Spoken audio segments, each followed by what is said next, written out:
Si no sabes trabajar o no quieres trabajar en equipo, dedícate a otra cosa. Pablo Rosso, director de fotografía especializado en el cine de terror. Si tú ves al monstruo, estás viendo una cosa objetiva. Si tú te lo estás imaginando, cada uno se imagina su monstruo. Entonces es el monstruo que más miedo le da. Responsable de la dirección de fotografía de la saga REC, que revolucionó el cine de terror español.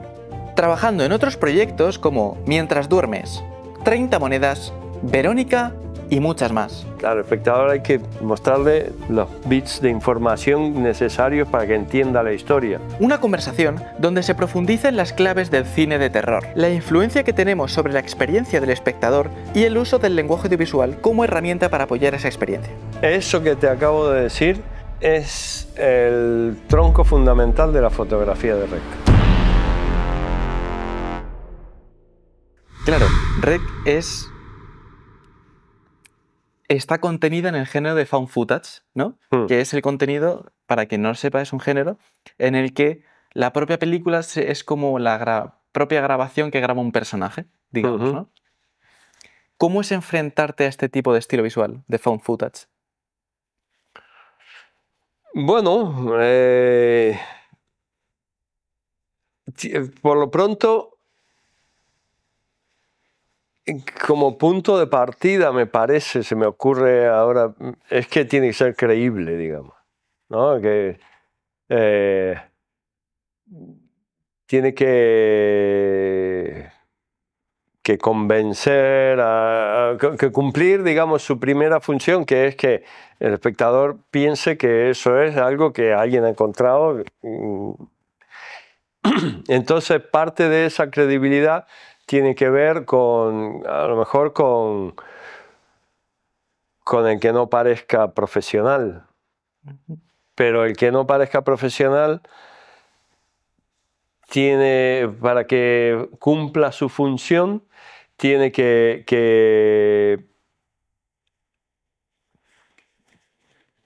a ver, es que no sé cómo explicarlo bien, pero digamos, es muy difícil hacer algo que parezca que no es profesional, pero hacerlo tan profesionalmente como para que cumpla su función, digamos, ¿no? Es como cuando dice, aquí no se ve nada, tiene que estar súper oscuro y tal. Dice, vale, pero toda la secuencia tiene que ser oscura, no se tiene que ver nada, vale. Pues no puede ser eso. O sea, tiene que parecer que está oscuro, pero al espectador hay que mostrarle los bits de información necesarios para que entienda la historia. Y a lo mejor solo es oír, vale, pero una película solo oyendo pues, es una radionovela, no es una película. Entonces, particularmente el cine de terror, el espectador tiene que creerse que no está viendo nada, pero tiene que estar viendo lo que tú quieres que vea, ¿no? En REC, por ejemplo, fue una cosa que hay dos momentos en que se ven armas, y los dos momentos en que se ven las armas parecen súper caóticos, pero tienes que poner la pistola aquí, porque yo voy a estar con la cámara aquí y la pistola no se va a ver, pero se va a ver recortada contra la señora que acabas de cargarte, que está en el pasillo, tal, que tiene un camisón blanco, entonces pum, está la pistola. O en el otro momento que saca la pistola en contra de una ventana que están cubriendo con unos plásticos, entonces tiene la pistola aquí que no se ve, pero claro, se reflejan los plásticos aquellos y eso está perfectamente estudiado, ¿no? O sea, todo tiene que parecer que es como caótico porque es found footage y es alguien que grabó desesperado y tal, pero hay claves que son que hemos fallado, venga, primera, tenemos que empezar otra vez. Totalmente, es que me parece impresionante, sobre todo esa escena que tú dices de la pistola contra luz. Es que yo flipé justo ese momento porque dije, yo estaba analizando la peli un poco también, ¿no? Para esta entrevista. Y entonces en ese momento, que dices, casi todo REC es como medio plano secuencias, ¿no? Planos Sí. muy largos, tal. Sí. Y entonces vas y parece que es lo que te dices, que es súper creíble y de repente, pues eso, ves el contraluz y dices, claro, es que esto tenía una intención, ¿sabes? Entonces, me parece eso súper interesante y te doy la enhorabuena por eso, por conseguir un trabajo tan natural, pero tan profesional, ¿sabes? Y, y eso me parece muy interesante. ¿Cómo es ese proceso? ¿Cómo fue el proceso de crear esa escena y darte cuenta de cómo es esos clips de información que necesita saber el espectador? Bueno, el rec se fue, hicimos 4 rec y cada una de ellas tiene, la primera, los planos son efectivamente eternos y en la segunda los planos parecen eternos. Porque en la primera aprendimos que cuando si alguien te da un codazo en la cámara, haces así y ahí se puede cortar y no se entera nadie de que has cortado. Entonces, toda esa preocupación que teníamos por hacer las coreografías de los planos de 10 minutos y tal, después nos dimos cuenta que, bueno, a lo mejor no era necesario, ¿no? Lo que pasa es que Rec no hubiera sido igual si ya hubiéramos partido con ese conocimiento, porque Rec, una de las cosas que tiene Rec, como, no sé si decirle hallazgo, le ha dado gran personalidad a la peli, es como está rodada, en el sentido de que queríamos hacer estos planos larguísimos porque se supone que no es un lenguaje cinematográfico, sino que es alguien que está grabando lo que le está pasando, ¿no?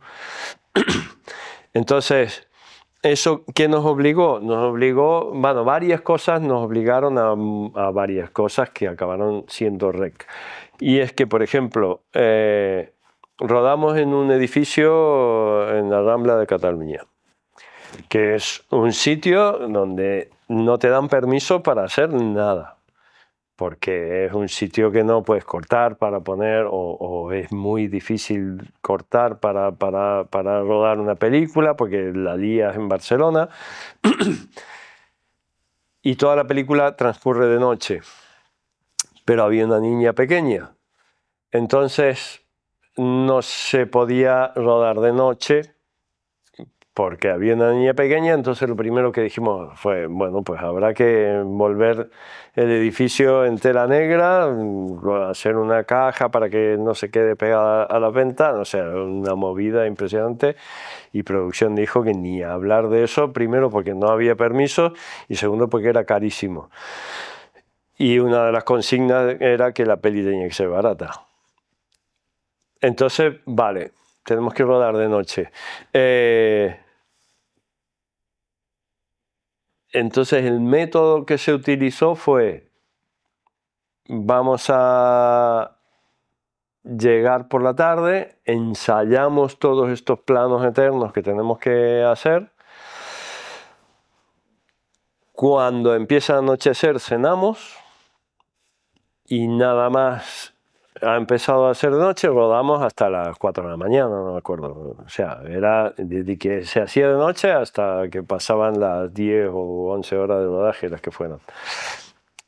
Entonces todo eso, de una peli normalmente vas construyendo las secuencias a medida que las vas rodando, ¿no? Vale que tienes tu planificación y tal, pero la planificación o el guión técnico es una cosa sobre la que te apoyas y luego vas como añadiendo cosas y improvisando. Ah, mira, pero no teníamos este plano, pero si ponemos la cámara aquí, bueno, aquí no, aquí como supuestamente no se podía cortar, teníamos que crear esa dinámica de no montaje, pero que está como montada la peli en rodaje, antes de rodarla. Entonces es una cosa que nunca hemos vuelto a experimentar, ¿no? Porque entonces todo eso creó un ambiente de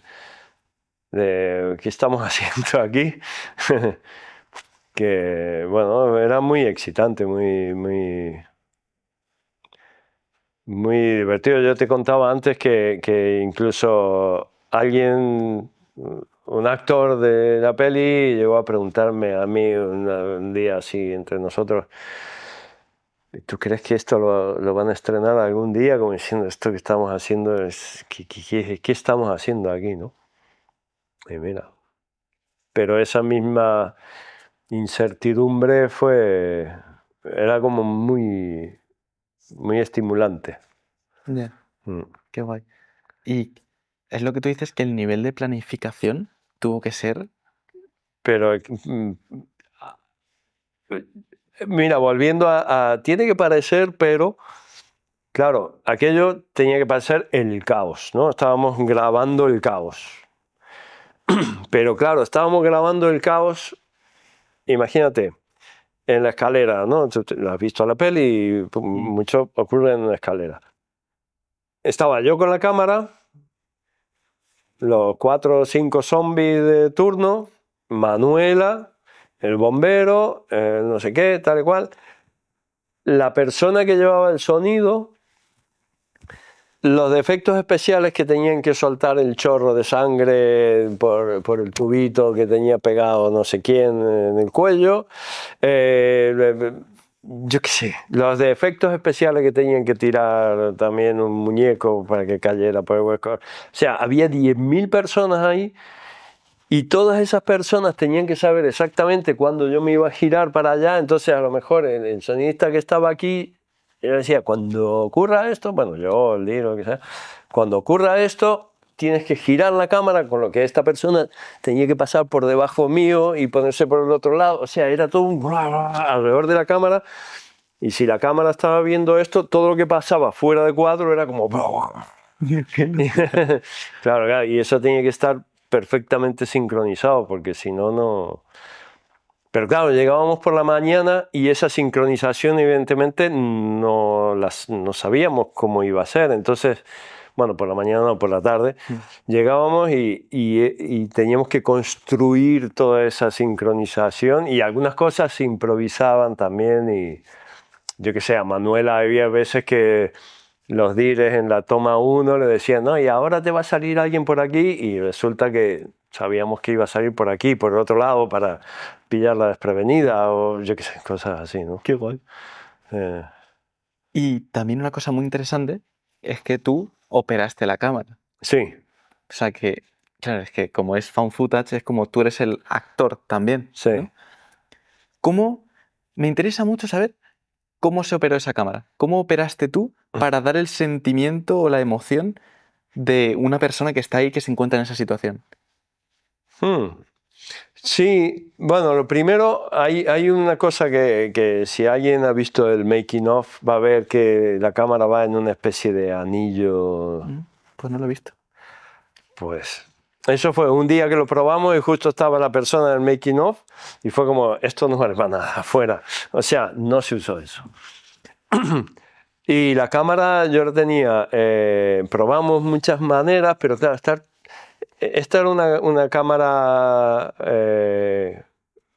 Panasonic 200, que era la primera generación de las cámaras con sistema P2, que son las tarjetas, bueno, que las primeras cámaras que se grababan en tarjeta y no en cinta, ¿no?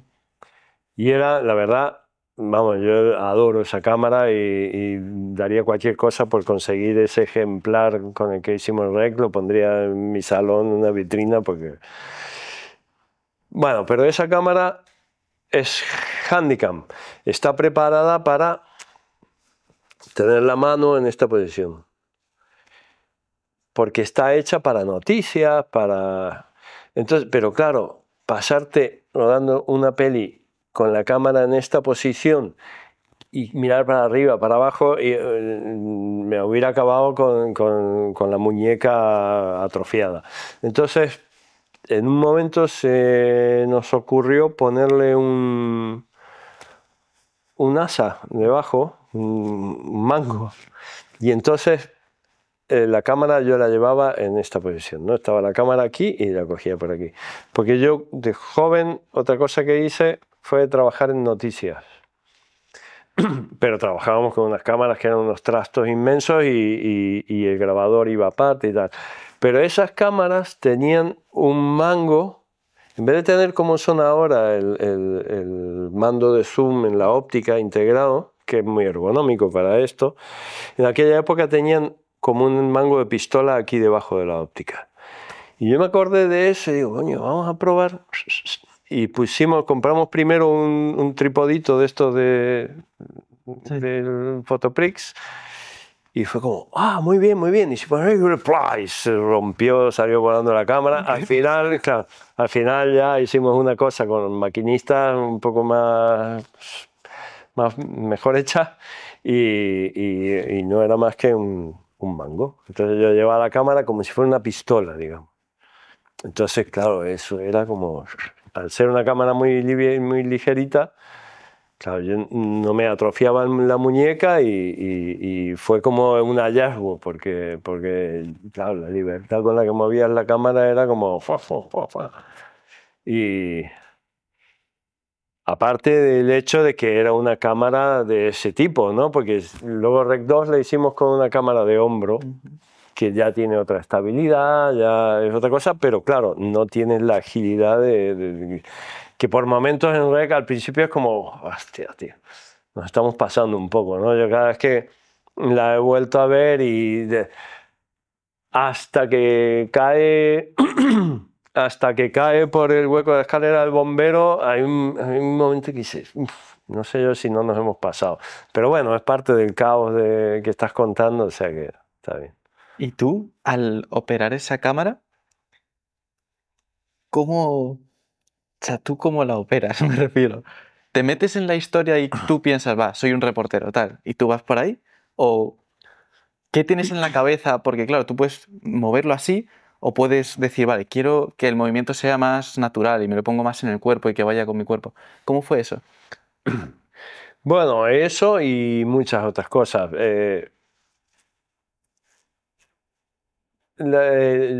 Cuando tú vas a rodar una peli, una de las primeras cosas que se hacen, ya cuando el equipo está formado, es la lectura de guión.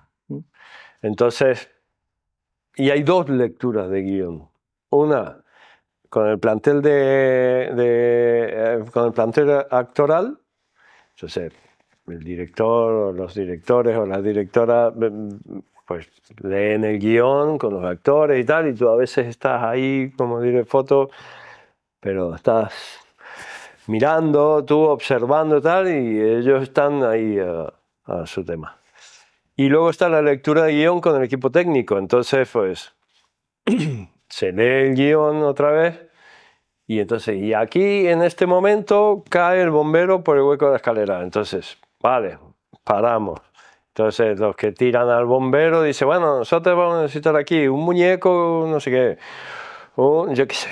Cada uno dice sus necesidades técnicas y cuánto tiempo necesita para rodar eso, y entonces se va planificando, bueno, la escena esta, pues hace falta un día para rodarla o hace falta media hora para rodarla, porque, bueno, todo esto, ¿no?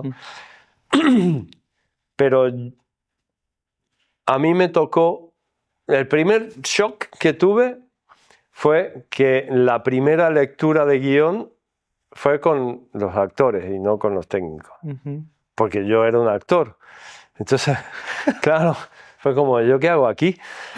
Y entonces, además, cuando yo voy a una lectura de guión, yo estoy ahí de observador y estoy mirando la estructura ósea del plantel, yo qué sé, esas cosas. Pero ellos están a su bola y no me están mirando a mí. En cambio aquí, yo era uno de los protagonistas, o sea que todo el mundo me miraba a mí, esperaba que yo leyera mis textos y a ver de qué pie cojeaba, y bueno, lo típico, ¿no? Que iban a tener que actuar conmigo. Entonces ya fue como el primer shock de todo esto. Y luego rodando, que es otra cosa que ya he contado 10 millones de veces, pero que es verdad. cuando tú ruedas una peli y estás en la cámara, los actores, salvo que en el guión ponga que tienen que mirar a cámara y dirigirse a cámara porque no sé qué, nunca van a mirar a cámara, jamás, nunca. Y aquí estaban continuamente no solo mirando a cámara, me estaban mirando a mí. Claro, porque yo no miran a cámara y menos a ti, porque tú eres parte de la cámara y entonces tú no existes, ¿no? Pero aquí yo sí existía, entonces era como desesperante en el sentido de que yo estaba pensando en lo que te decía antes, ¿no? Y aquí ahora hay que girar aquí y tenemos allí una cosa que no se puede ver porque yo qué sé, porque está el que va a tirar al muñeco y aquí entonces yo tengo que subir la luz de la antorcha porque no sé qué o tengo que apagar la antorcha, bla, bla, bla, pero además tenía que estar pendiente de aguantar la mirada de Manuela, por ejemplo, o de cualquier otro de los actores, porque ellos tenían que actuar conmigo, o sea, estaban hablando conmigo, entonces yo no podía estar a mi cámara, yo tenía que estar a... Entonces fue como muy descolocador, si se puede decir, porque claro, yo no estaba solo a cómo llevar la cámara, sino a ayudar a los actores, ¿no? Que luego no es mi voz la que se oye, porque Jaume y Paco querían que yo realmente fuera Pablo, digamos, ¿no? Al Pablo que se oye. Pero yo no podía decir los textos y estar a lo que estaba, entonces yo lo que hacía era aguantar las miradas y dar los pies. Yo qué sé, la última frase de mi texto o la primera frase para dar pie a otra cosa y tal. Y luego hubo un doblador maravilloso que hizo todo el trabajo por mí. Es que también me parece muy interesante que, claro, estabas interpretando, operando la cámara, operando zoom de vez en cuando, y la antorcha también. Sí, no, el zoom y la antorcha todo el tiempo. Qué locura. Porque como la cámara se movía tanto y además se tenía que mover, o sea, era parte del ABC de esta peli, la cámara se tiene que mover como sea cuando haga falta. Entonces, al principio intentamos vamos a poner un contrita aquí y había que quitarlo siempre porque se veía. Entonces, es muy importante la antorcha, es fundamental la antorcha. Y la antorcha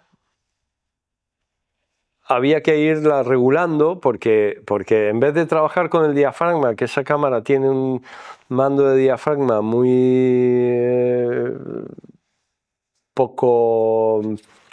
Suave. Sí, como es electrónico, entonces entre que das la hora nunca sabes dónde parar. Entonces lo que hacíamos era, bueno, lo que hacía yo era regular la intensidad de la antorcha, si yo estaba aquí pegado a Manuela o si estaba Manuela o la otra señora allí a 10 metros, pues yo iba regulando la antorcha y con el zoom todo el tiempo con el zoom. ¿Y todo eso estaba planificado o estabas tú improvisando? El zoom, cuándo ponerlo, cuándo no. Bueno, estaba planificado y hay veces que... Mira, ahora yo acabo de hacer una peli que la verdad es que me lo he pasado bomba haciéndola con una Arri 35 y los zooms de Arri Signature, que son unos pepinos maravillosos, pero estábamos todo el tiempo con el zoom y como montando en cámara, ¿no? Y además me lo pasé muy bien porque fue un poco como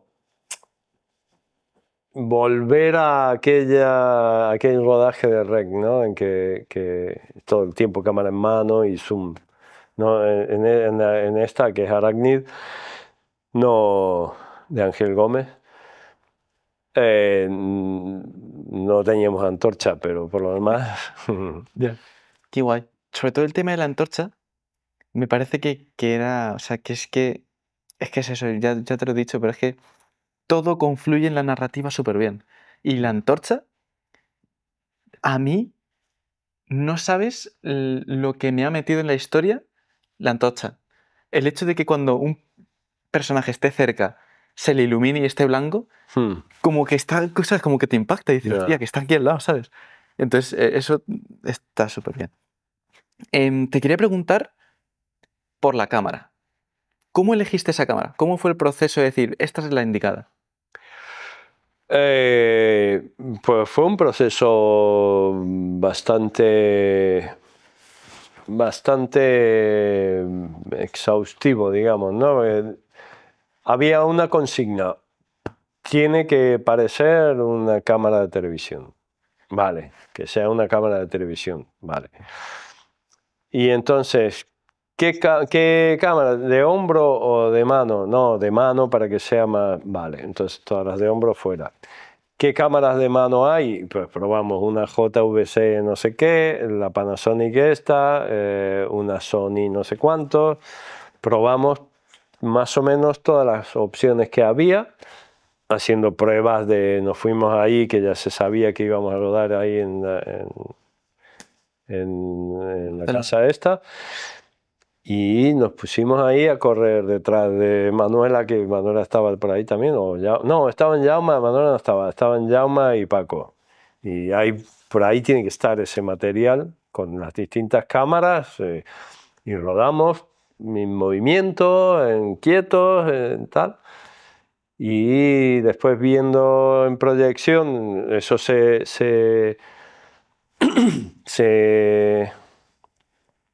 ¿cómo se hizo esto? No, eso sí, se volcó a digital, o sea, era digital ya de entrada, pero se volcó joder, es que no me sale, a DCI creo que se llama. Bueno, a lo que... Pacine, ¿no? Sí. Lo vimos en la sala de talonaje y la que más nos gustó fue esta. Pero fue una serie de pruebas de estar todo un día corriendo por ahí por el edificio y probando además vestuarios y muchas cosas. ¿Y te acuerdas qué fue lo que te llamó la atención sobre esta cámara? La textura que daba y luego prestamos mucha atención a cómo rendía en los negros, porque sabíamos que iba a haber mucha oscuridad en la peli.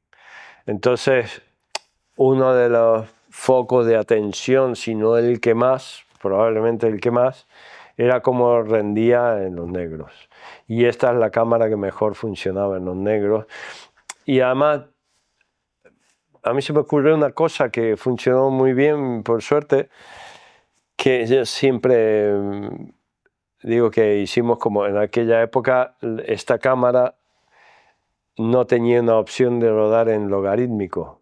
Entonces, pero sí podías manejar el pedestal. El pedestal es el mínimo nivel de negro que te da la cámara, ¿no? Entonces tú lo puedes poner más arriba o más abajo, o sea, a grisar, digamos, que lo más negro sea un poco gris en vez de ser negro, ¿no?